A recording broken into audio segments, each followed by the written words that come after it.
Hola amigos, qué gusto saludarles. Quinta temporada de Viernes de Disrupción. Esta es una propuesta de la Asociación Civil, un Estado de Derecho, UE de Libertad, con esta alianza tan maravillosa conjuntamente con Universitas Fundación. Quinta temporada de Viernes de Disrupción y yo me pregunté, un Estado liberal, ¿por qué no? ¿Cómo lograrlo? Les cuento. Les voy a contar de qué va a tratar esta quinta temporada de Viernes de Disrupción. ¿Por qué no? ¿Cómo lograrlo? Un Estado liberal. ¿De dónde sale esa duda, esa pregunta? Hace unas 2 semanas, de hecho, les invito a que lo busquen y lo vean. Estuve conversando en el aula Brubercaría, acá en Universitas, con el maestro, con el profesor Alan Brubercarías. Le preguntaba, era un derecho administrativo liberal, ¿por qué no? ¿Cómo lograrlo? Y en la conversación, que fue divertidísima, sabrosísima, además que el profesor Gruber ahí dio primicia de que está escribiendo una novela sobre navegación, además. Ahí lo contó, interesantísimo. Bueno, él comenzó a preguntarme que más que hablar de derecho administrativo liberal, deberíamos hablar realmente de si se puede llegar a un Estado liberal. Y entonces me decía cuáles eran las características de lo que sería un Estado liberal, y obviamente entonces, en el caso venezolano, lo contrapuso al derecho administrativo y a la forma, los objetivos del Estado, que no se corresponden con la ideología liberal. O sea, no puede haber un derecho administrativo si no tenemos un Estado, un derecho administrativo liberal, garantista, si no tenemos un Estado liberal, un Estado, obviamente, donde no se respete la propiedad privada, donde no haya, eh, eh, donde no haya garantía de los derechos, no puede haber eh, un derecho administrativo liberal, obviamente. La cosa es que de ahí surgió esta pregunta más compleja, que es hablar de un Estado liberal. Y miren, lo que vamos a hacer es lo siguiente. Yo voy a compartir pantalla. Y ustedes entonces van a ver un video de unos 10 minutos que contiene una conversación que tuve hace un mes, más o menos, con Nancy Serrano. Nancy Serrano es una profesora, directora de una microescuela en Montalbán de Carabobo. Estuve conversando con ella y lo que voy a hacer es compartir pantalla y audio y escúchenla. Y luego les termino de explicar de qué trata esta temporada de Viernes de Disrupción. Voy a...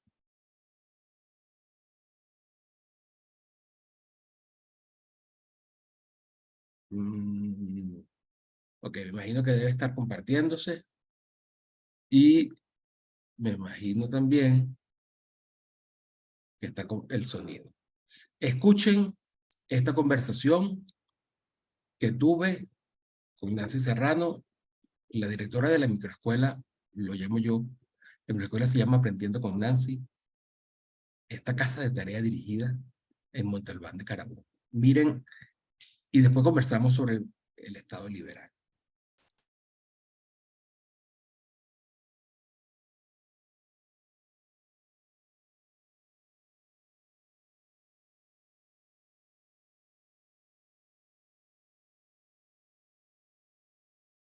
Esto es Montalbán de Carabobo. Y estamos en Aprendiendo con Nancy. Aprendiendo con Nancy es una de las microescuelas que hemos conseguido, que hemos publicado en la investigación que realizamos acá sobre la realidad educativa en Venezuela y en Colombia. Nancy, la directora, la maestra de esta microescuela. Es una microescuela que a mí me parece maravillosa, es de las emblemáticas. ¿Por qué? Porque yo he venido ya varias veces y me he conseguido con algo que no es normal en esto de la educación de los niños. Que los niñitos están felices acá, que quieren venir para acá y que la gran pelea que tienen es que Nancy cierra los sábados y domingos. Porque de lo contrario quisieran estar aquí. Y veo que además los niños están aprendiendo. Hace poco participamos con un grupo de sus alumnos en las Olimpiadas Recreativas de Matemática y Lengua, que organiza Motores por la Paz en la Universidad Metropolitana, y los niños de Nancy salieron muy bien. De hecho, de aquí salió un medallista en la prueba de lengua. Entonces, estoy con Nancy. Quiero que me cuenten por qué, cómo y qué es lo que ha ocurrido desde que creó este emprendimiento educativo acá en Montalbán. Nancy. Bueno, Antonio, gracias por estar aquí una vez más en mi microescuela, como tú la llamas. Bueno, muy contenta de tenerlos por acá. Te cuento un poquito. Estudiando en la universidad, yo trabajaba en una cadena de comida rápida, me retiro para iniciar mi campo en lo que es la educación. Para ese entonces había que hacer suplencias en las diferentes escuelas. Yo duré un año aproximado, más de un año, haciendo suplencias, optando por un cargo en el sistema público. No lo conseguí, entonces ya me había graduado, ya tenía título en mano. Bueno, por cuestiones políticas quizás no me otorgaron el cargo aún cuando tenía el mérito y las suplencias y tenía el certificado ya. Me retiro de allí y me voy a trabajar en instituciones privadas.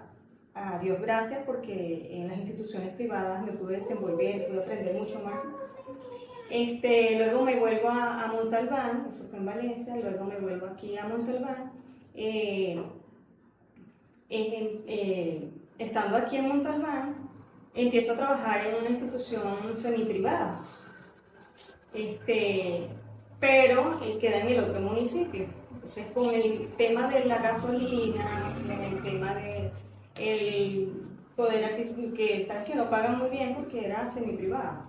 Entonces, bueno, yo digo, no, ¿qué estoy haciendo?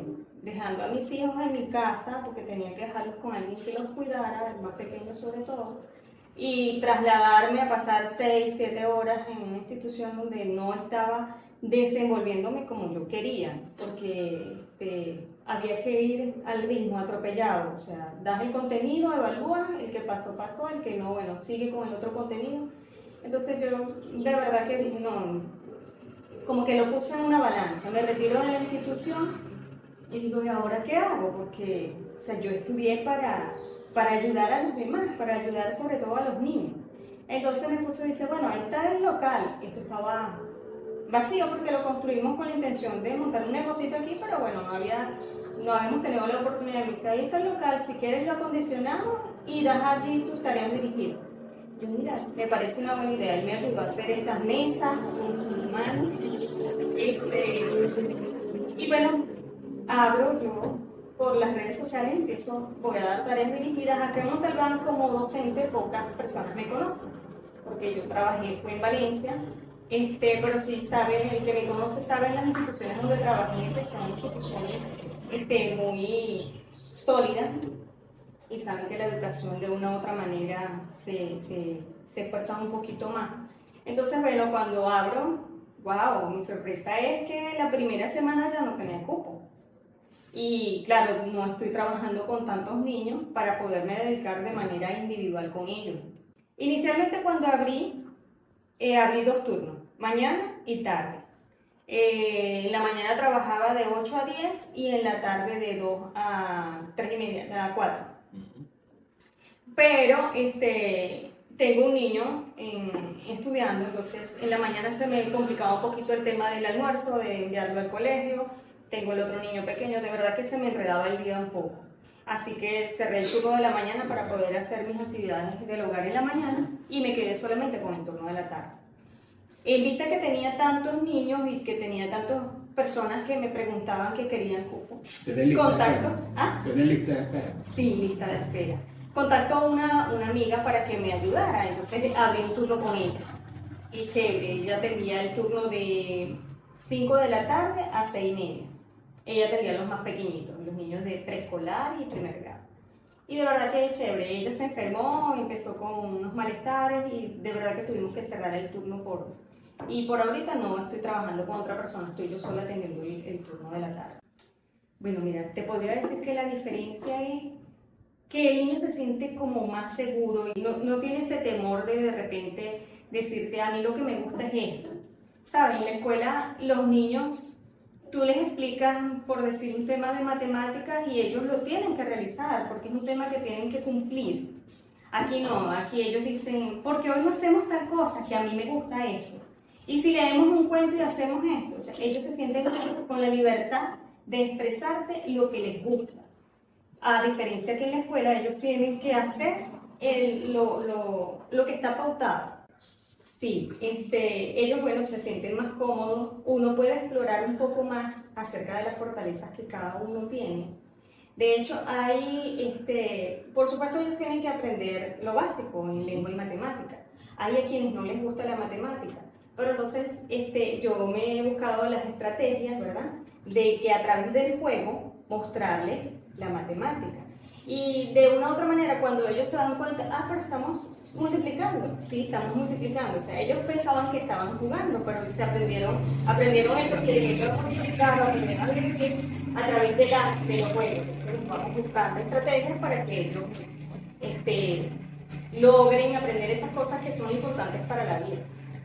Sí, estoy totalmente de acuerdo con que los niños acá están aprendiendo muchas veces lo que en la escuela tradicional no están aprendiendo, bien sea porque no están asistiendo regularmente, bien sea porque el pensul o el currículum que manejan no es el adecuado para ellos o que no cubre las necesidades que ellos tienen o las fortalezas no son, como quien dice, atacadas como debe ser.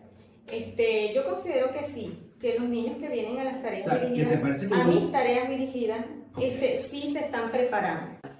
Ellos consideran que vienen a una tarea dirigida. Muchas veces ellos traen una tarea de la escuela, que de repente es copiar la efeméride de tal ilustre. Entonces, claro, una vez que ellos no estén asistiendo a una escuela regular, a una escuela tradicional, pues por supuesto nosotros tendríamos como que un poquito más la libertad de poder enseñar realmente lo que nosotros consideramos que es importante. Hace poco conversaba con una compañera, una ex compañera de la escuela donde trabajé de último. Ella tiene un local muy bonito acondicionado, bueno, tiene su puerta de vidrio, tiene su aire acondicionado. Estaba en un local que tenía el esposo, lo tenían alquilado, era una peluquería. Yo le digo, María, ¿por qué no montamos unas tareas dirigidas? Yo te ayudo. O sea, siempre hay el temor a emprender. Y te lo digo porque a mí también me pasó. A mí como que me empujó un poquito fe mi esposo que sí, tú puedes, hazlo, dale. Pero ya después que uno arranca, pues uno se desenvuelve chévere y te sientes satisfecho. Entonces yo a ella la estoy motivando porque ella tiene su local. Es una buena maestra porque sé que su calidad de trabajo y su carisma para enseñar es muy bonito. La considero una buena persona, pero ella tiene ese temor todavía de emprender. Y yo le digo, no, tú vas a ver que te vas a sentir mucho más satisfecha que estar trabajando. Y si tú no quieres dejar la escuela tradicional, no la dejes. O sea, ¿qué dirías tú de una política como esa? Liberalizar la educación para que las familias deciden que el Estado pague con cheques, que las familias le dan a la maestra entre toda la variedad que haya, escoja. Bueno, todo es posible. Lo que sueñas lo puedes alcanzar, ¿por qué no? Yo creo que si somos un grupo y vamos regando y vamos sembrando, ¿por qué no el día de mañana puede ser posible? Yo lo creo. Yo creo que estamos trabajando para eso. Gracias, Nancy. No, gracias a ti, Antonio, por venir, gracias por bueno, apoyarnos de muchas maneras. De verdad que mis niños muy contentos con haber podido participar por primera vez en una Olimpiada Recreativa de Matemática y Lengua. De verdad que ellos estaban ansiosos, felices. Y bueno, eso fue gracias a que ustedes nos apoyaron. De verdad que sí. Hoy vamos a seguir, así que seguimos.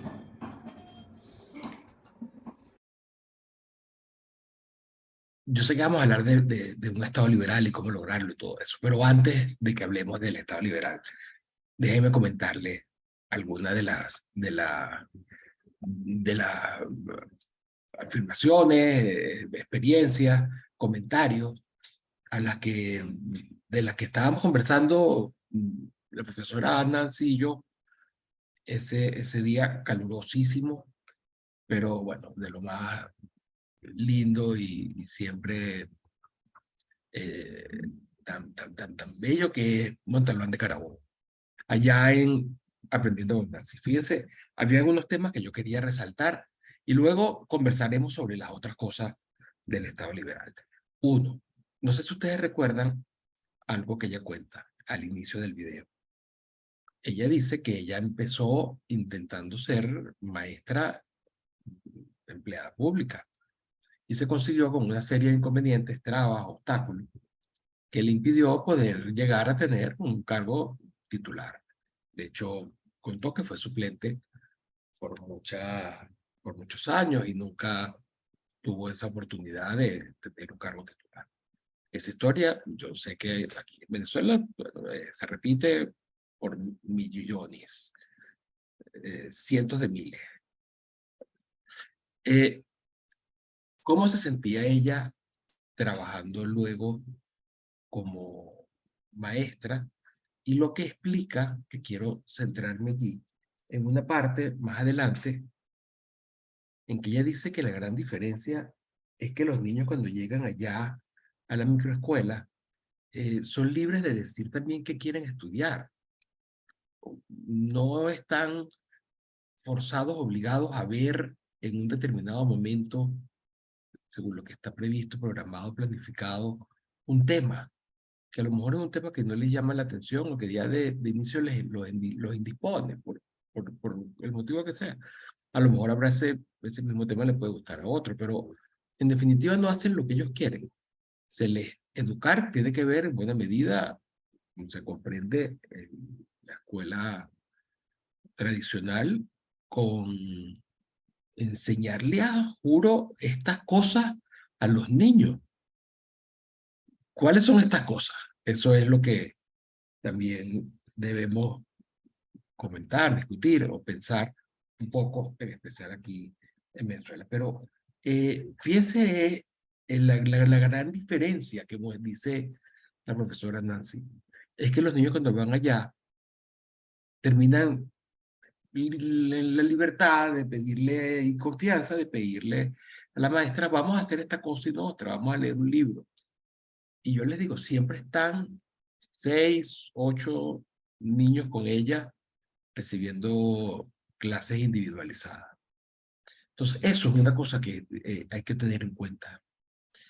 Pero me refiero al siguiente punto que ella trató allí en el video, que es que ella entonces busca la forma de, sabiendo las necesidades, las fallas y también las destrezas y talentos de los niños, porque los conoce, porque los tiene ahí, ella entonces se las arregla, sea con el juego, sea con otras, para que los niños terminen aprendiendo y adquiriendo los conocimientos fundamentales, básicos.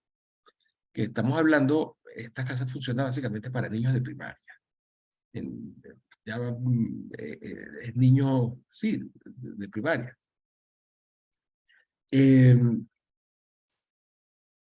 Educación individualizada. Y además, bueno, de esa forma que termine resultando amena para, para, para, para los niños, los jóvenes que van a estas sesiones y las mismas maestras. Que después hay otro tema que es importante que yo quería resaltar, que es el de la satisfacción. Fíjense que ella está incentivando a una compañera que ella misma dice que no solamente es una maravillosa persona, sino que es una buena maestra, que tiene un local, que ponga allí su microescuela, su centro pedagógico, su academia, sus clases individuales, sus tutorías, porque eso es lo que está ocurriendo y abundando en el país. O sea, satisfechas. Nosotros, cuando digo nosotros, digo al equipo que trabaja conmigo en Estado de Derecho, hicimos una investigación allí en Montalbán Carabobo. Y esa investigación tuvo por objeto, bueno, descubrir la realidad educativa de esa ciudad, que está en las colinas, las montañas de Carabobo, como a media hora de Valencia.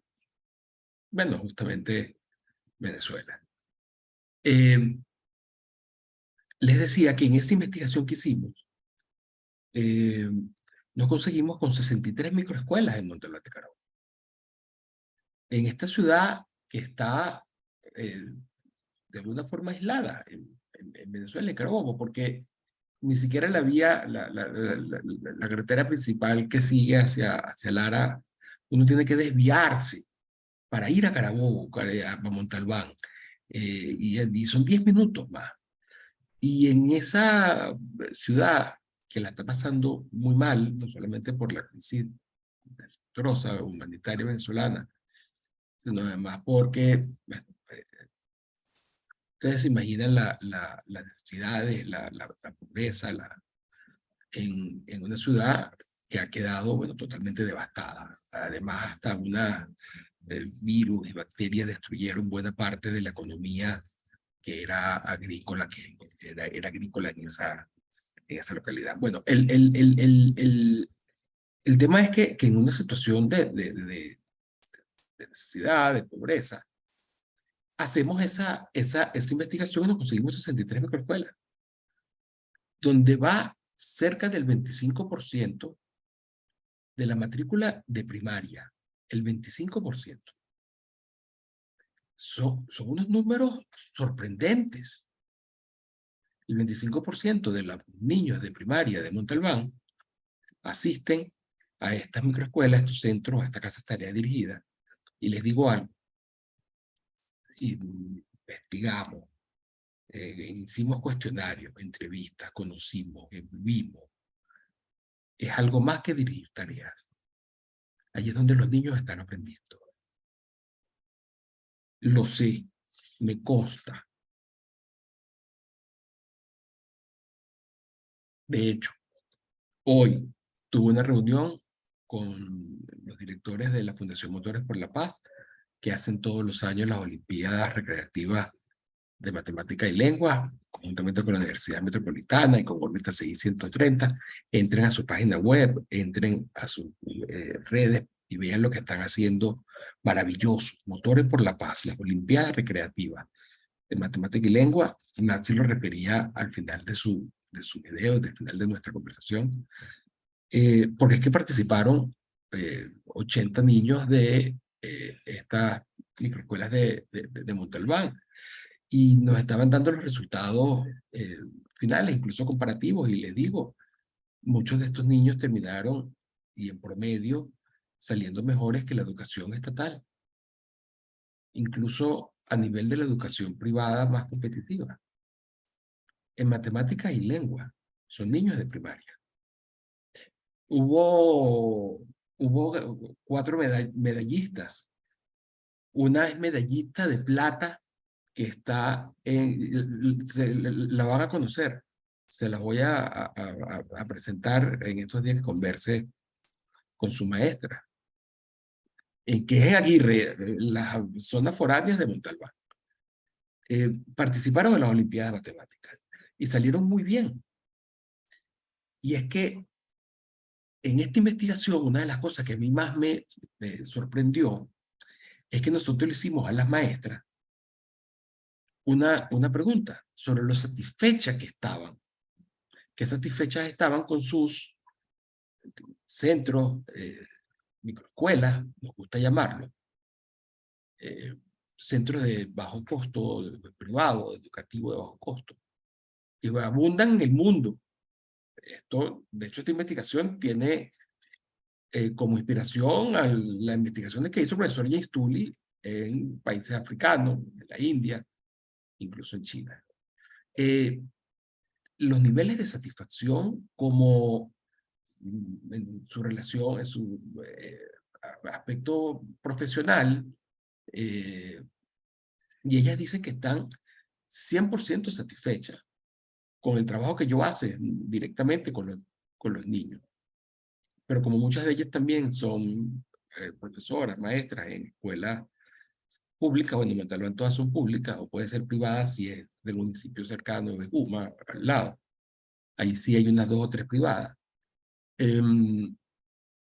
Vimos la comparación.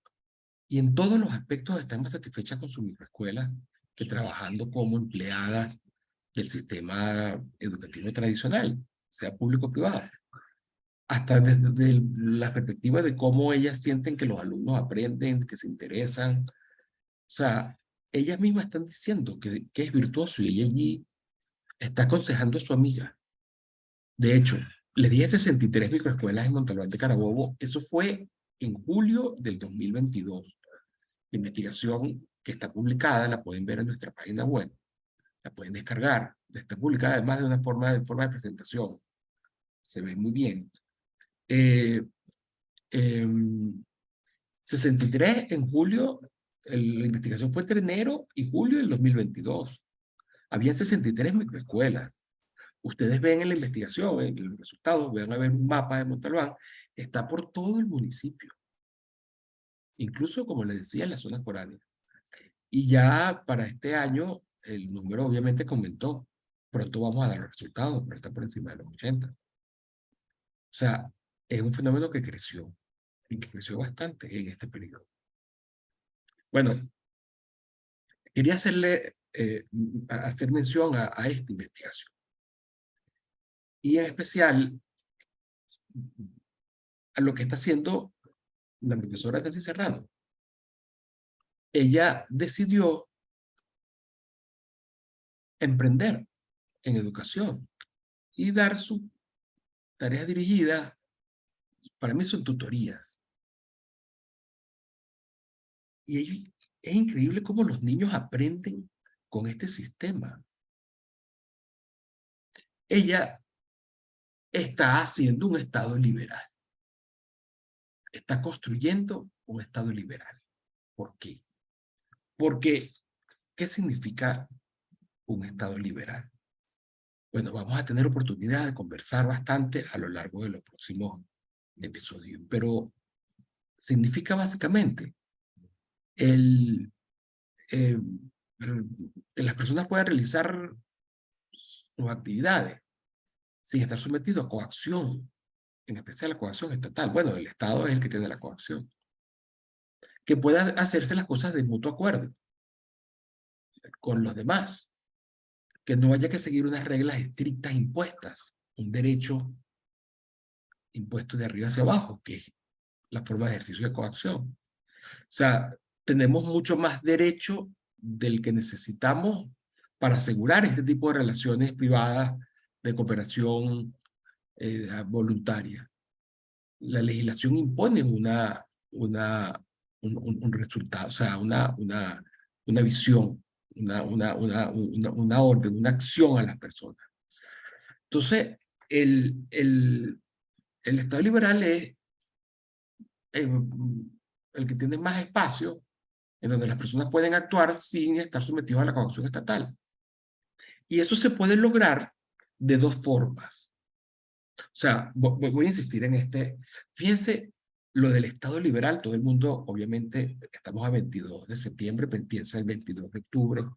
Las elecciones, tanto acá las primarias en Venezuela, como en especial las elecciones de Argentina, donde va a participar Milei, y donde podría terminar resultar electo presidente, y él está proponiendo cambiar a Argentina, sacarla del estado social, de bienestar, socialista, peronista, a un estado más bien liberal. Y es muy posible, las encuestas, algunas que he visto, hablan muy bien y estamos pendientes todos de qué va a pasar en Argentina. Se puede imponer un Estado liberal de arriba hacia abajo. Puede haber un cambio, en especial ante la inevitable falla del Estado. Frente a los fallos de la educación estatal, aparecen estas soluciones del mercado, de la gente resolviendo, la gente actuando al margen de la coacción estatal, la gente buscando soluciones a sus problemas, cooperando mutuamente. Entonces, se puede construir de arriba hacia abajo, que luego de un fracaso de un Estado social, de una sociedad estatista, podría a lo mejor la gente cambiar de opinión. Pareciera que lo que está pasando en Argentina, y Milei ha sido un maravilloso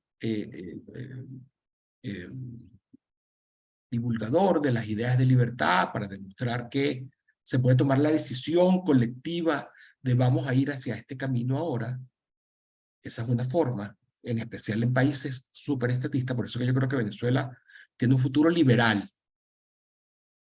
En Venezuela la gente lo que quiere es que la dejen en paz, que la dejen trabajar, que el Estado no se meta en tantas cosas, que nos deje resolver, que ya lo hemos estado haciendo y nos va mejor. En Argentina podría pasar, pero yo creo que la mejor manera de crear un Estado liberal no es de abajo hacia arriba, sino es de arriba hacia abajo, sino es de abajo hacia arriba. Es con la acción descentralizada, desorganizada, pero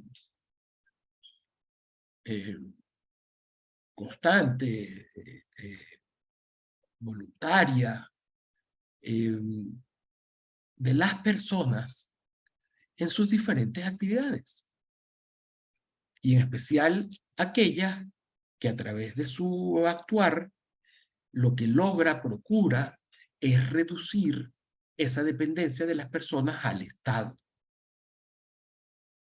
Reducir la dependencia de las personas al Estado, que es decir, que puedan autónomamente realizar, actuar, ejercer su vida, es justamente libertad.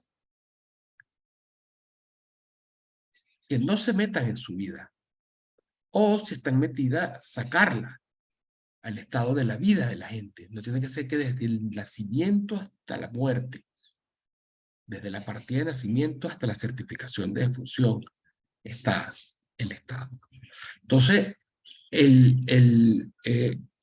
una posibilidad es de que de manera espontánea y de abajo hacia arriba, por el actuar de las personas, el actuar de las personas interesadas en su asunto, en sus casos, en su vida, en sus problemas, buscando su propio interés, las personas llegan a acuerdos con otras, contratan con otras, cooperan con otras.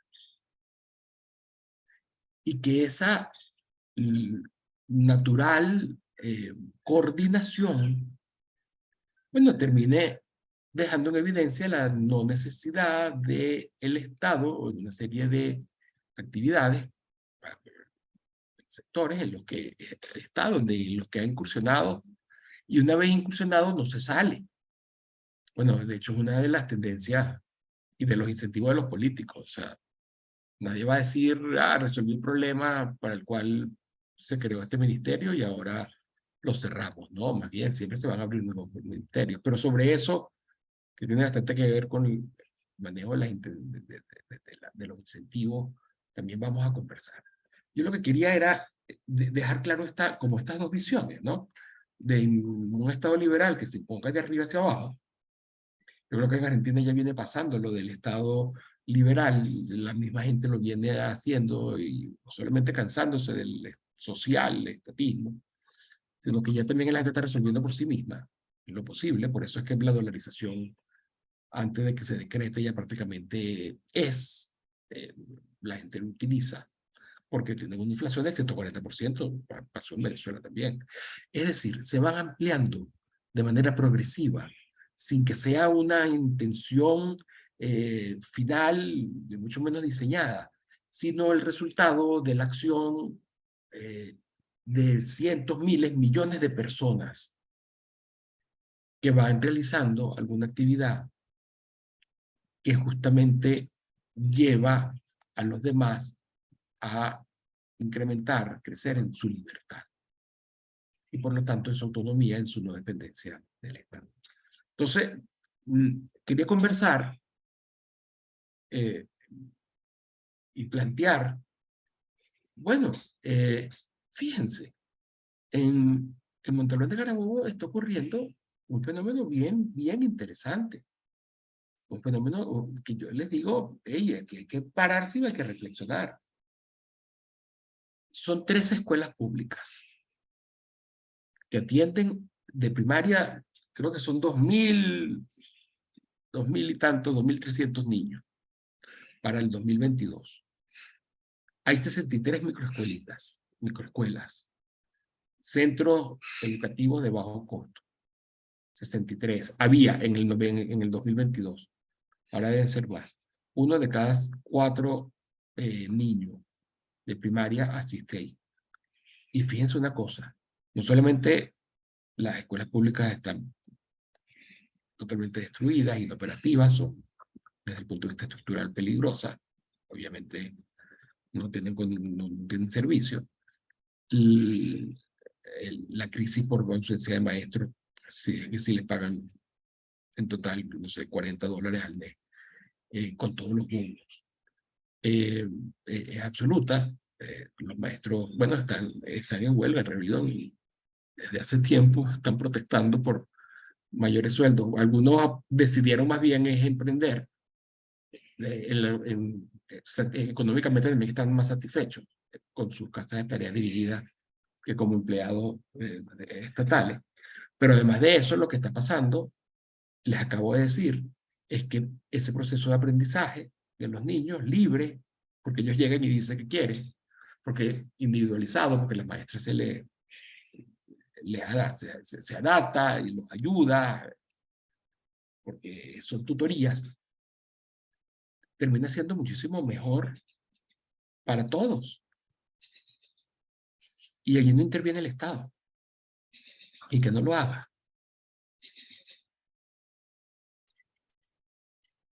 Fíjense que el Estado puede participar incluso de otras maneras. Y está el tema de los cheques escolares.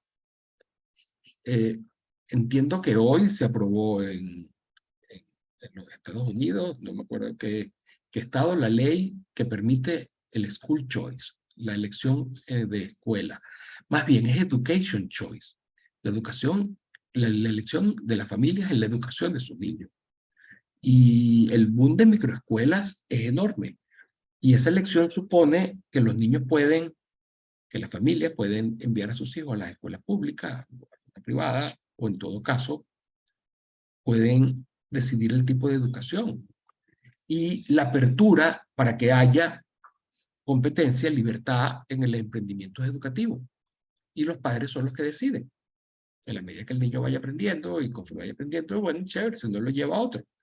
Lo que esos sistemas de elección educativa, el gobierno lo que permite o lo que hace el Estado es que dice, bueno, tienes un cupo en mi escuela o yo te doy un cheque por lo que vale lo que yo gasto en la educación en la escuela, yo te doy un cheque, en algunos estados de Estados Unidos son 8.000, 7.000, $6.000 al año, y tú entonces pagas con eso la educación de tus hijos.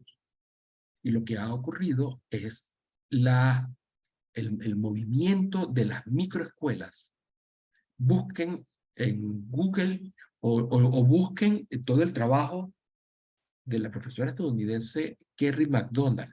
Síganla en Instagram, en Twitter.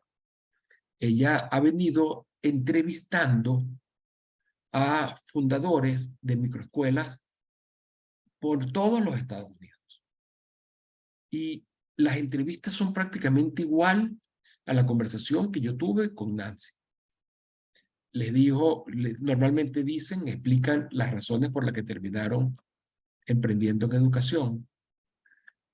dice que están más satisfechos, dice que los niños aprenden a su estilo, animan en especial a otros maestros a que emprendan en educación también y creen sus propias microescuelas, que es lo que él insiste, Nancy, a su compañera. Porque los papás están dispuestos. Acaba de salir una encuesta interesantísima en Venezuela. El 70% de los padres quieren que sus hijos estén en educación privada, en la Venezuela de hoy. Pero además de eso dice que en promedio la familia venezolana gasta cerca del 23-25% de sus ingresos en la educación de sus hijos. Sí les interesa. Entonces, lista de espera tenía Nancy a los 2 días.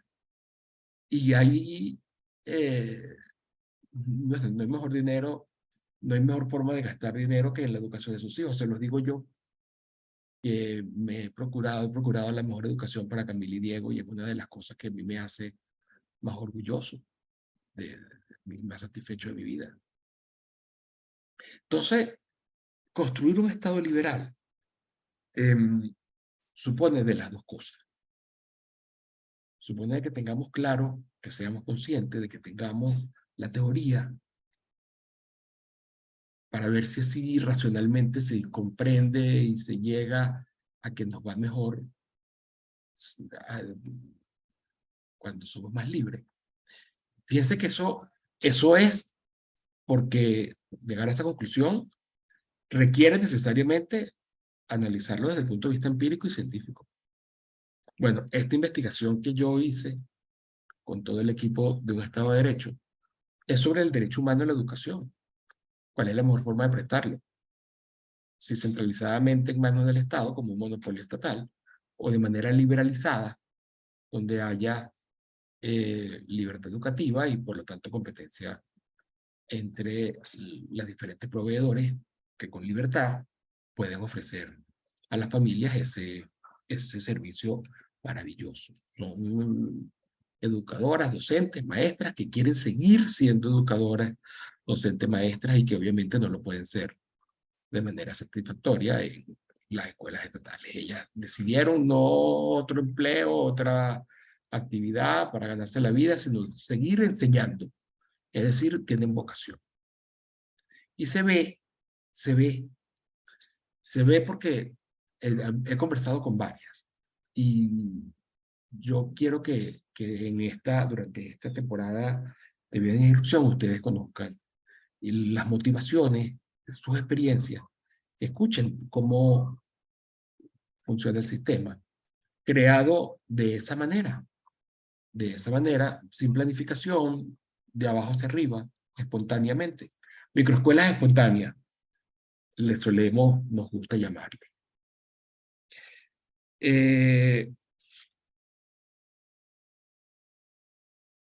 Hay una persona que yo conozco, por ejemplo, que está trabajando para que,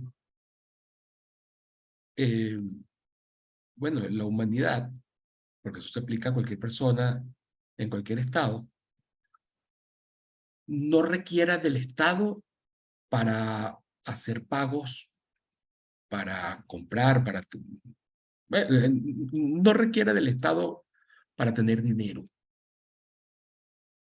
sea, está planteando, escribiendo, investigando sobre una forma de dinero sin Estado. Bueno, con él voy a conversar más adelante. Hay otro amigo mío que tiene un banco que se encarga de prestar a mujeres pobres.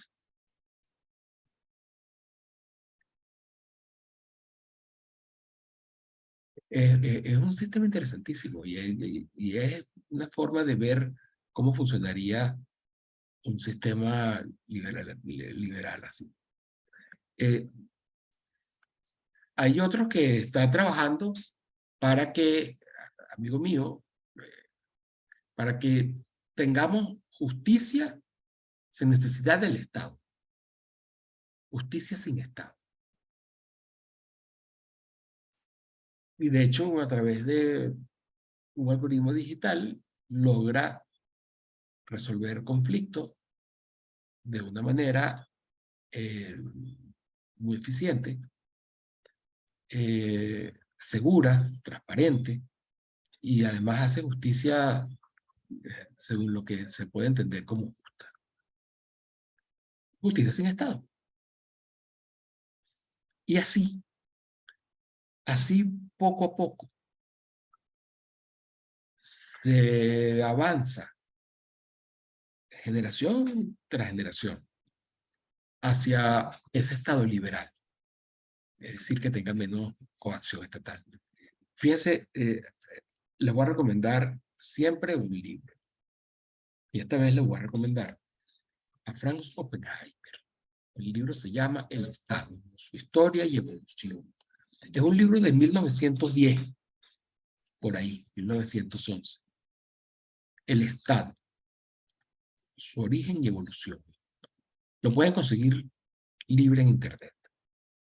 Él habla de que haciendo un estudio de la formación del Estado, es decir, echando unos 10.000 años atrás o más, el Estado se crea fruto de la coacción. Un grupo más fuerte somete a otro grupo. El que es sociólogo lo analiza desde el punto de vista de la sociología, entonces dice que los agricultores son sometidos por los pastores. En todo caso, él va explicando la evolución de ese sistema de sometimiento, de coacción, de esclavitud, de unos hacia otros, pasando, bueno, de sometimiento físico y todo lo que significa, porque si alguien está sometido siempre va a querer liberarse. Entonces siempre se es inestable. Allí hay o sea, un totalitarismo, un autoritarismo, una dictadura, una tiranía.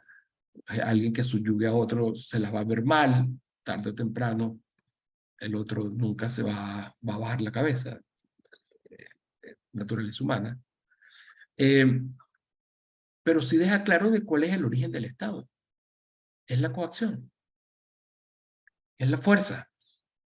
Es el someter al otro. Es que el otro no puede hacer las cosas él solo.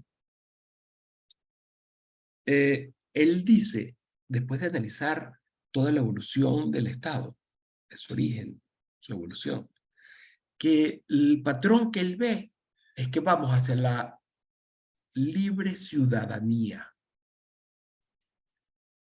Libre ciudadanía significa, bueno, prácticamente esa persona que no requiera de coacción para llevar adelante su vida. Es decir, que sea libre y que la coacción sea excepcional, que lo lógico y lo normal sea las relaciones voluntarias, que es decir, el mercado, los libres contratos. Él dice que esa es la tendencia hacia la libre ciudadanía. Otro libro, el profesor Pinker, Steven Pinker. De hecho, síganlo en Twitter, es graciosísimo. Y lean sus libros. Hay uno de ellos que se llama bueno, la tabla rasa, que habla sobre la naturaleza humana. Pero él también tiene dos libros que son interesantes, que demuestran cuál es la tendencia de los humanos y de las sociedades humanas, que hace la pacificación, se llama Los ángeles que llevamos dentro, el libro. Y también el libro Ilustración, sobre la ilustración, que demuestra las mejoras que hemos venido teniendo, lo civilizado que nos hemos venido haciendo, lo domesticado, autodomesticados que seguimos siendo los humanos. Y va también en un proceso de reducción de la violencia. Importante. si uno sigue esa tendencia, la misma que plantea Oppenheimer cuando analiza el Estado, bueno, pareciera que estados liberales es algo que se ve posible.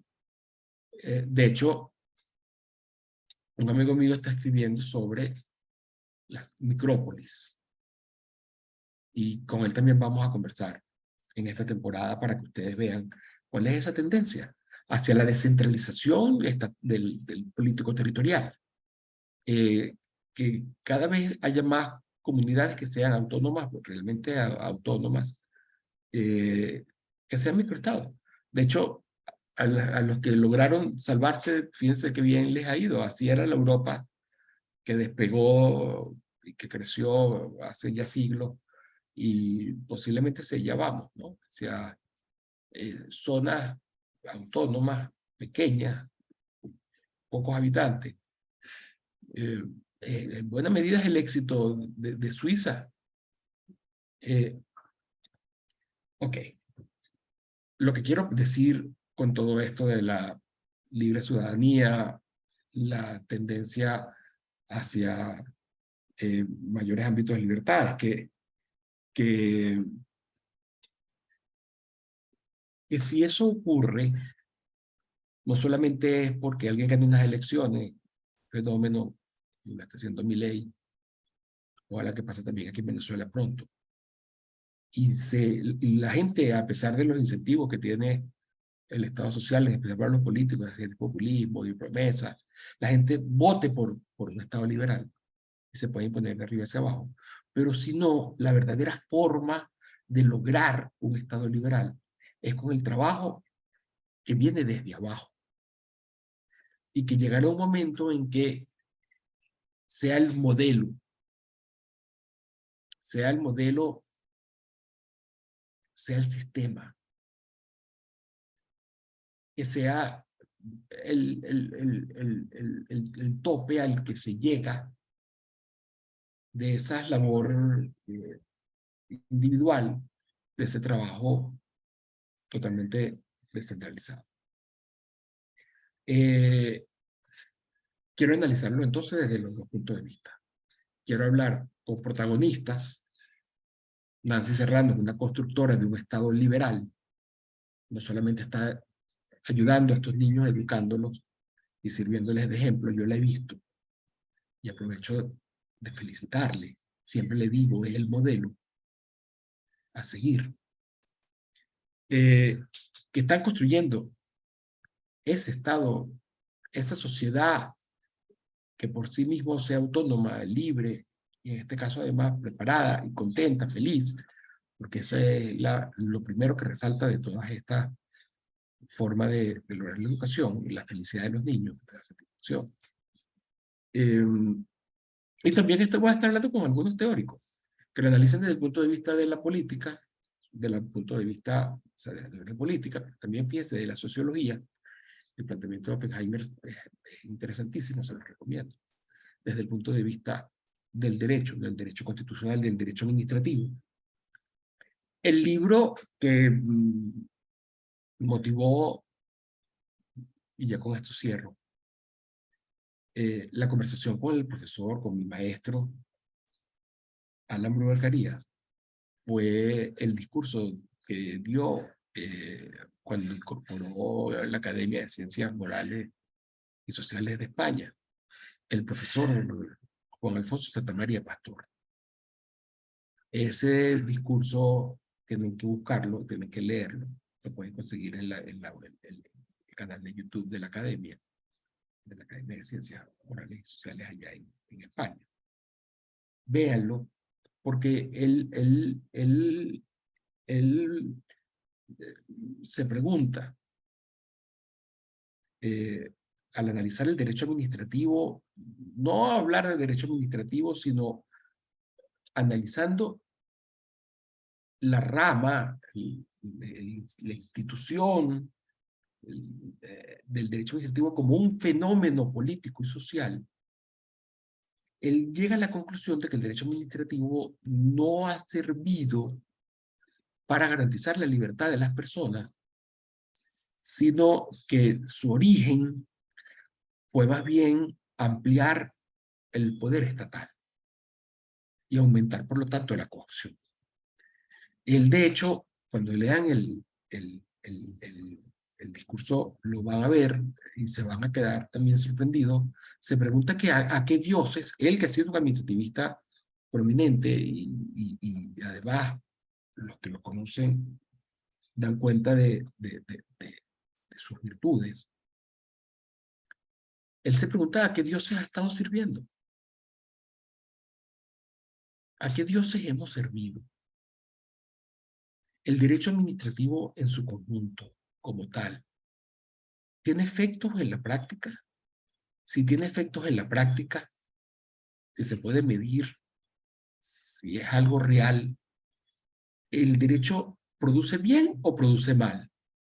Si entendemos bien la prosperidad, el esplendor, el desarrollo de las personas y por lo tanto de la sociedad, y si entendemos mal, más bien la miseria, la opresión, la imposición, la violencia. El derecho administrativo ha servido para el bien o para el mal.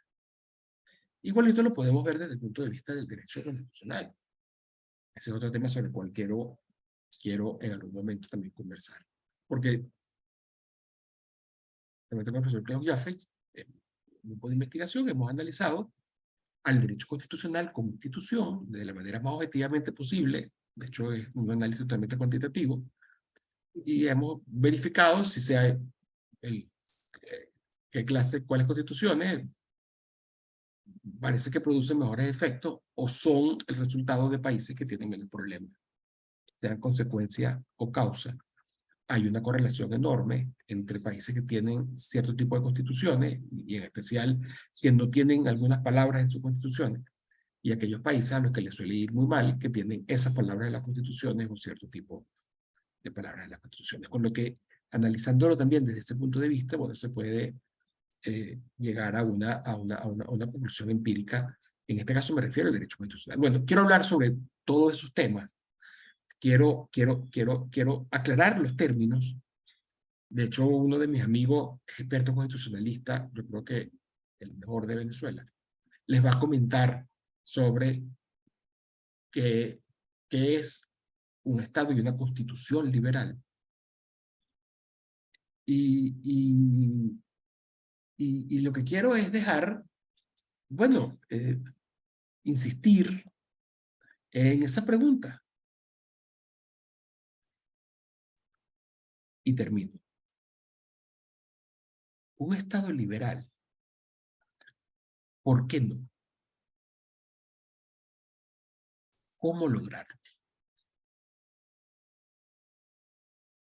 Hasta luego, amigos.